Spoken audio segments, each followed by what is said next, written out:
जिस व्यक्ति को अपने मकसद के प्रति चलने की लोगों में कंफर्मेशन हो जाती है कि व्यक्ति रुकने वाला नहीं है, ये तो चलता ही रहेगा, तो उसके साथ लोग चलते रहते हैं। और जब ये लगता है कि इसमें दम नहीं है चलने की, तो उसको छोड़ के कि भाई अब मेरे को आगे जाना है, तो किसका साथ पकड़ना, तब दूसरा देखना। तो हमारा साथ छोड़ने के जिम्मेदार भी कौन है? हम ही हैं। और लोग हमारे साथ रहने के भी जिम्मेदार कौन है? हम ही हैं। हम सफलता के भी जिम्मेदार हैं, हम असफलता के भी जिम्मेदार हैं। अब सफलता जिनको चाहिए वो सफल रास्ते पर चलते हैं, सिस्टम के साथ चलते हैं, सिद्धांत के साथ चलते हैं, चलते कि नहीं चलते हैं? yes. और जिनको सफलता से लेना देना नहीं है वो तो भीड़ में शामिल आए थे, भीड़ का हिस्सा आज भी है, जहाँ से लाए वहाँ भी थे और यहाँ भी है। ऐसे लोग कभी पहुँचते नहीं।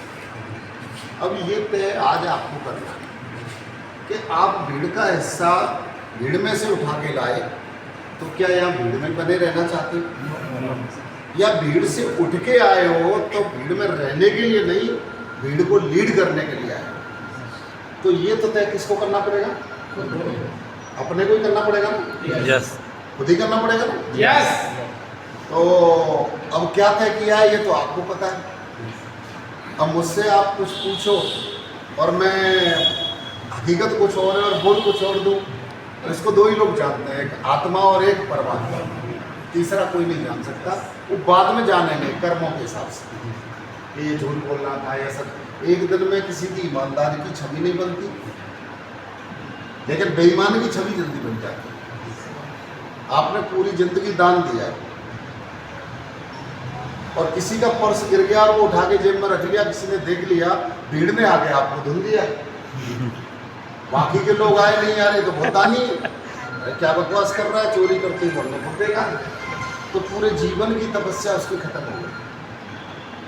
कहने का मतलब यह है कि एक जिंदगी भर का अच्छा काम, एक पल का छोटा काम उसको बर्बाद कर देता है, उसको आग लगा देता है।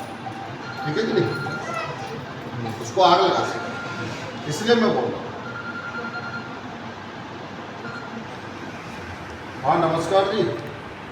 तो ये तो हमारे ऊपर है, कोई भी इमेज बनाने में बहुत टाइम लग जाता है, लेकिन बिगाड़ने में एक पल काफी है, एक ही काम काफी है, उसको बर्बाद करना है कि नहीं? अब लेकिन ये चीज हमको देखना है, बहुत सारी चीजें जिनसे हम प्रभावित होते हैं, क्योंकि हम तो लोगों के बीच में रहते हैं और इसमें लोगों में सब तरह के लोग होते हैं। उस चीज से आप प्रभावित करने में सक्षम हैं या किसी से प्रभावित होने में सक्षम है, ये आपकी अंदर की दृढ़ इच्छा शक्ति के ऊपर है। आप मुझे बताइए कि एक नींबू है या एक चम्मच दही है, उसको 1 लीटर में डाल दो तो वो अपना काम कर जाएगी, कर जाएगी नहीं कर जाएगी? और एक टैंकर में डालो तो कर जाएगी, लेकिन प्रभाव देरी से होगा और कम होगा। अब यही चीज किसी तालाब में डाल दो तो, या यही चीज किसी बड़ी झील में डाल दो तो नहीं पता चलेगा ना। बस यही है मैं बोल सकता हूँ कि अपने आप को बाल्टी नहीं बनाना है, भगोना नहीं बनाना है, अपने आप को बड़ी झील बनाना है। इसमें कुछ भी डाल दो, फर्क पड़ने वाला हम वो ही रहेंगे जो हम हैं। तो लोग आपको प्रभावित नहीं कर सकेंगे, लोगों को आप प्रभावित करते रहेंगे। मुझे आज आप लोगों को देख के एक पुरानी घटना याद आ रही है कि जब सदा दना एक जैसे नहीं होते किसी के। भाई अब ये बच्चा है, इतना ही बड़ा थोड़ी रहेगा, या हम इतने बड़े हो गए तो इतने ही बड़े थोड़ी हो गए, हम भी ऐसे ही थे, तो इसका मतलब कल ये भी ऐसा ही होगा। और आज जो है हम हमेशा ऐसे भी रहने वाले नहीं, इससे भी बुरी पोजीशन में जाएंगे और एक दिन घूम करके ऐसी पोजीशन आ जाएगी। भाई बुजुर्ग जब जो है हाथ पैर काम करना बंद कर देते हैं तो वो बच्चे जैसी न्यूबॉर्न बेबी जैसा स्थिति होती है ना उसकी, न वो बोल सकता है, न बता सकता है, न कर सकता है, वही पोजीशन आ जाती है। तो अब वो पोजीशन आने से पहले अपना हम कितना बंदोबस्त कर सकते हैं, अगर आपके बैंक बैलेंस है, आपने कुछ चीज़ें अर्जित की हैं, तो उसका अट्रैक्शन मधुमक्खी उसी छत्ते में रहती है जहाँ शहद से बना जाता है। और जो शिकारी आके वो शहद में जो है ना वो निकाल ले जाते हैं, तो वो छत्ता छोड़ देती है। ऐसे ही आज के दौर में है और आगे खतरनाक होने वाला है। जिन बच्चों को हम पाल रहे हैं, पोस रहे हैं, पेट काट के ये सोच के ये बुढ़ापे में सहारा बनेंगे, सहारा नहीं, ये बेसहारा कर देंगे। क्योंकि गलती बच्चों की नहीं है, ये आज के अपग्रेडेशन की है, अपग्रेडेशन की है। इसलिए अपने अंदर इतना शहद इकट्ठा कर लो कि साला कोई लाठी मार के भी आपसे अलग करे ना तो वो टूट जाए, लेकिन आपसे लिपटे भी करना है। अर्थात अपने अंदर रस कर लो, इतनी संपत्ति अर्जित कर लो अपने नाम पर कि न चाहते हुए भी वो आपके साथ है। ये एक सीक्रेट है और एक कड़वा सच है। बुजुर्ग पहले भी होते थे, गरीब भी होते थे, लेकिन वृद्धाश्रम नहीं होते थे। आज वृद्धाश्रम है, क्योंकि जब तक उसमें शहद में से छत्ते में शहद था तब तक उसको निकालते रहे, शहद सूख गया, छत्ता छोड़ दिया, इसलिए बुजुर्गों को बाहर निकाल देते हैं। और सदा आप ऐसे नहीं रहने वाले, आगे का जिंदगी बहुत डेंजर है, इसलिए अपनी अर्जित कीजिए, मौका है आपके सामने। समझ में आ रही है? यस। एक काम से कोई आदमी अमीर नहीं होता, ये पूरी दुनिया भरी पड़ी है। आज तक पूरे हिंदुस्तान में कोई एक ऐसा बता दो बोला साहब वो नौकरी में इस टॉप पोजीशन पे था, आज उद्योगपति नहीं हो, या कोई वो छोटा मोटा कारोबार करता था, आज वो बहुत बड़ा बन गया, बशर्ते उसने उसमें चेंज नहीं किया, उसी ढर्रे पे चल रहा हो। तो अपने आप को बदलाव करना पड़ेगा। आज आपकी नज़र में, आपकी गली मोहल्ले में, रिश्तेदारी में, शहर में ऐसे ऐसे लोग हैं कि रंग थे, गरीब थे, लेकिन आज वो शहंशाह बन गए, शहर के प्रतिष्ठित गणमान्य व्यक्ति बन गए। और जो कभी सम्राट, शहंशाह और राजा महाराजाओं के वंशज हुआ करते थे, आज वो रेडी लगा के सब्जी बेच रहे हैं, लेकिन अकड़ उनमें वही है। लोग क्या बोलते हैं, रस्सी जल गई पर हेठ ना गई।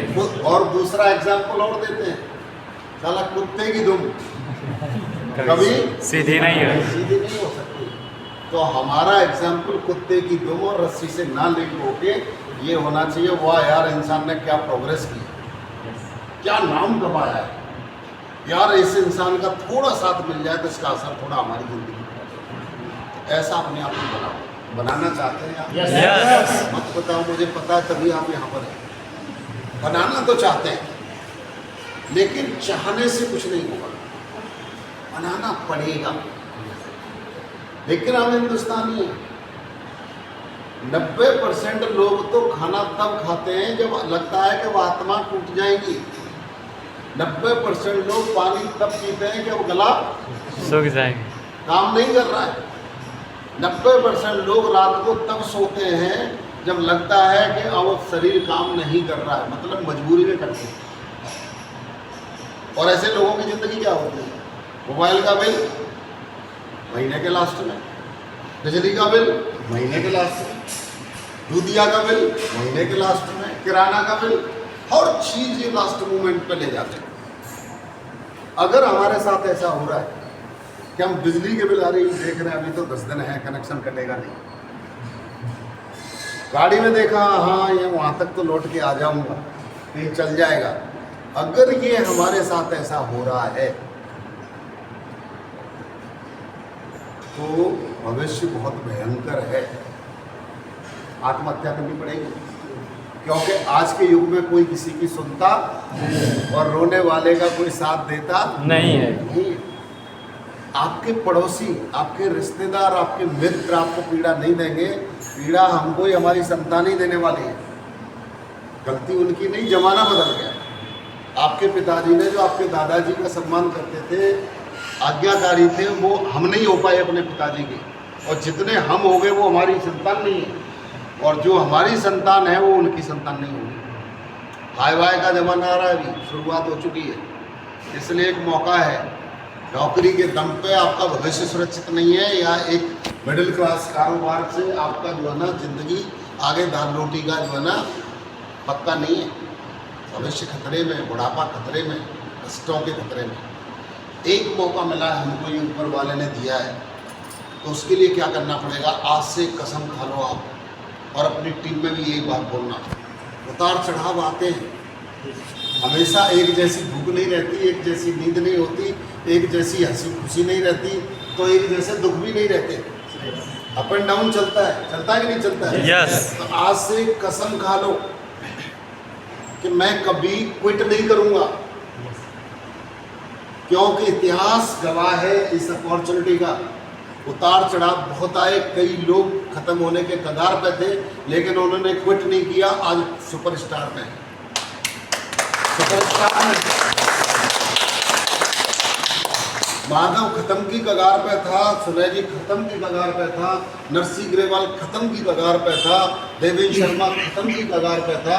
मैं एक जो टॉप लीडरशिप आज बादशाह बने बैठे हैं, मैं उनकी बात कर रहा हूँ। टीकेंद्र चौधरी खत्म की पे था, हरिश्चंद्र खत्म की पे था, योगेश यादव खत्म की पे था, लेकिन इनको एक ही बात याद रही कि कभी क्विट नहीं करना, आज बादशाह बने। और अगर ये बात आप याद कर लेते, क्विट नहीं करना, तो आपको भी बादशाह बनने से कोई नहीं रोक सकता है।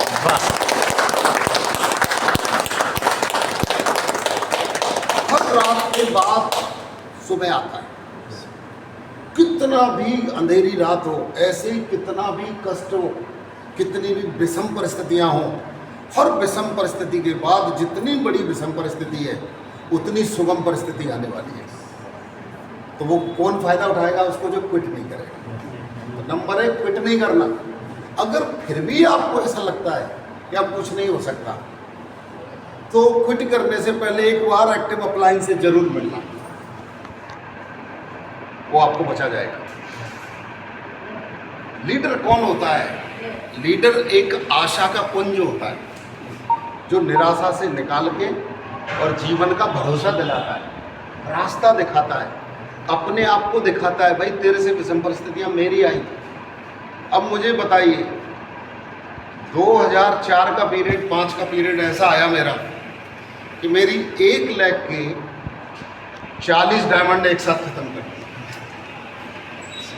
1 लाख के 2004 में 40 डायमंड खत्म, जिनमें बीके दास भी थे, एसके दास भी थे, ये जितनी फौज थी उधर की सब थे। लेकिन मैंने काम करना नहीं छोड़ा, क्योंकि एक ही चीज़ ध्यान है कि कभी क्विट नहीं करना। मैं यहाँ रह के ये 40 डायमंड बने थे, और अगर मैं यहाँ रह गया तो 4000 बनेंगे, 4 लाख बनेंगे, और वही हुआ। आज हिंदुस्तान में सबसे ज़्यादा डायमंड उसे उसका एक ही चीज़ है, क्विट नहीं किया। क्विट नहीं किया और अपलाइन से बात की कि सर अब क्या करूँ। उन्होंने बोला आप बताओ, जब ज्वाइन किया था प्लान दिखाना जानते थे? बोला नहीं। ट्रेनिंग देना जानते थे? बोला नहीं। फॉलोअप करना जानते थे? बोला नहीं।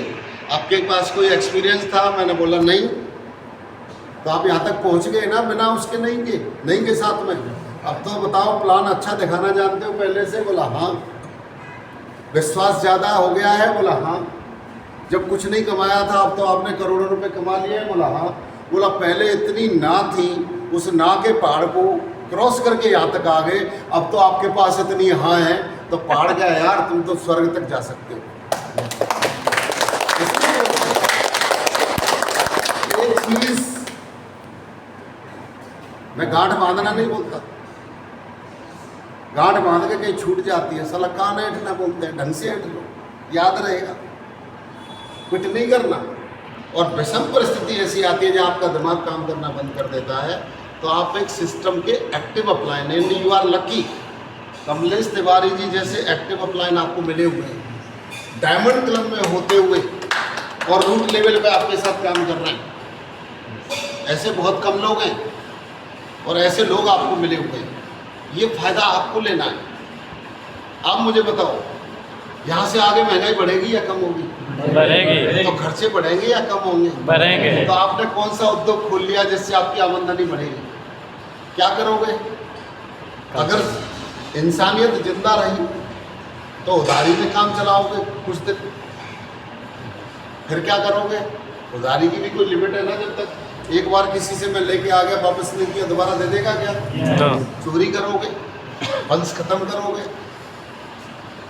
खर्चा तो बढ़ेगा ना। अब इसी का एग्जाम्पल ले लो, शादी हो गई, खर्चा कम हुए कि बढ़े? अब बच्चा होगा तो खर्चा कम होंगे कि बढ़ेंगे?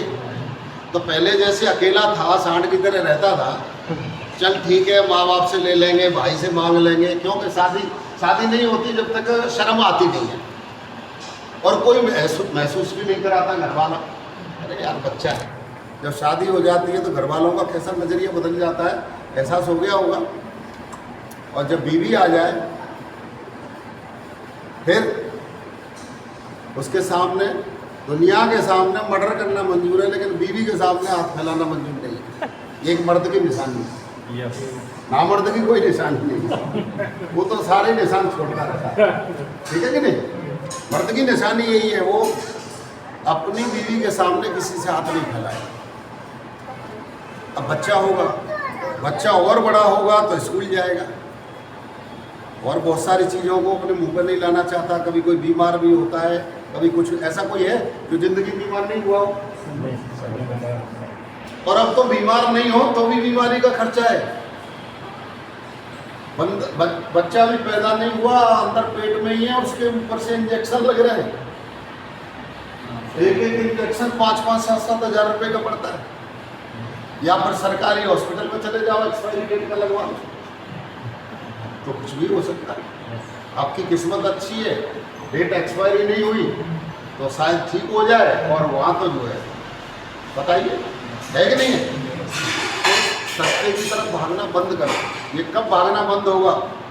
जो अच्छा नहीं लगता उसकी तरफ भागना शुरू कर दोगे। लोगों से मिलना अच्छा नहीं लगता, लोगों को इन्विटेशन करना अच्छा नहीं लगता, लोगों को प्लान दिखाना अच्छा नहीं लगता, शर्म लगती है, डर लगता है, संकोच होता है, तो ज़िंदगी संकट में है। अगर ज़िंदगी से संकट टालना है तो वो काम करिए जो आज आपको अच्छा नहीं लगता, इतिहास रच जाओगे। कल का वक्त है, कितने बजे का टाइम है? अभी 2:30 बज रहा है। अभी भी आपको ऐसा लगता है कि वो व्यक्ति छूट गया, अभी भी आप 10-10 का टारगेट लेके निकलोगे, कोई 10 का करेगा, कोई 5 का करेगा, कोई 2 का करेगा। इसका मतलब आपकी बैठने वालों की, लोगों की ग्रोथ होगी कि नहीं होगी? बढ़ोतरी होगी कि नहीं होगी? यस। जिसके 10 बैठेंगे तो 10 में से चांस बनेंगे, जिसके 20 बैठेंगे तो 20 में से चांस बनेंगे। तो ज़्यादा किसके चांस बनेंगे? जिसके ज़्यादा होंगे। इसलिए ध्यान रखना, ट्रेनिंग में टीम और प्लान में प्रोस्पेक्ट जिसके ज़्यादा होंगे वही बादशाह बनेगा। और आज मौका आपके सामने है, मेरी तरफ से इतना ही है। Thank you very much, do your best. Over to Kamlesh ji. और आप सभी का बहुत बहुत धन्यवाद, आप लोग इतना समय से इंतजार करते हैं। दोस्तों देखिए, मामू जी ने सारा आइडिया बता दिया आपको। अभी भी समय है आपके पास, कल 11 बजे तक का। पूरी शक्ति लगा दो, जितना प्रमोशन कर सकते हैं। हर व्यक्ति 10-10 प्रमोशन और कर सकता है, 10 कर सकता है। 10 का टारगेट लेके चलोगे तो 5 तो होगा ना, 8 तो होगा, किसी का 7 होगा, लेकिन जरूर हो सकता है। आपके अंदर अगर जोश है ना, तो देखिए डिजाइन अटैक होता था मामू जी, जहाँ पर ये इतना मोटिवेशन भर दिया जाता है कि वो आदमी पूरा आत्महत्या करने के लिए रेडी हो जाता है, मरने के लिए तैयार हो जाता है। सुसाइडर बोलते हैं वो आएगा, बम सब खुल जाएगा एकदम कैंप के अंदर। सब उसको आना है, किसी लिए आ रहा है कि मारना है, मरना है, इतना मतलब उसके अंदर मोटिवेशन भर दिया जाता है। तो आपको मारने के लिए, मरवाने के लिए किसी को नहीं, आपको इतना मोटिवेट नहीं कर सकते कि पानी अगर इतना आया है तो इसमें हिल के भी तो आ सकता है ना। ये मोटिवेट कर सकते हैं आप, और करेंगे तो सारे लोग पहुँच जाएंगे। बहुत इतना नहीं कि डूबने पर पानी अभी नहीं हो गया है कि डूब जाएगा आदमी, तो इसलिए आप उसको मोटिवेट करके सबको पहुँचाइए, ठीक है? तो सभी को प्रमोशन में लग जाइए, और ये समय है, समय का भरपूर इस्तेमाल करिए। चलिए, थैंक यू, बहुत बहुत धन्यवाद आप सभी का, बहुत बहुत शुक्रिया। ठीक है, तो आप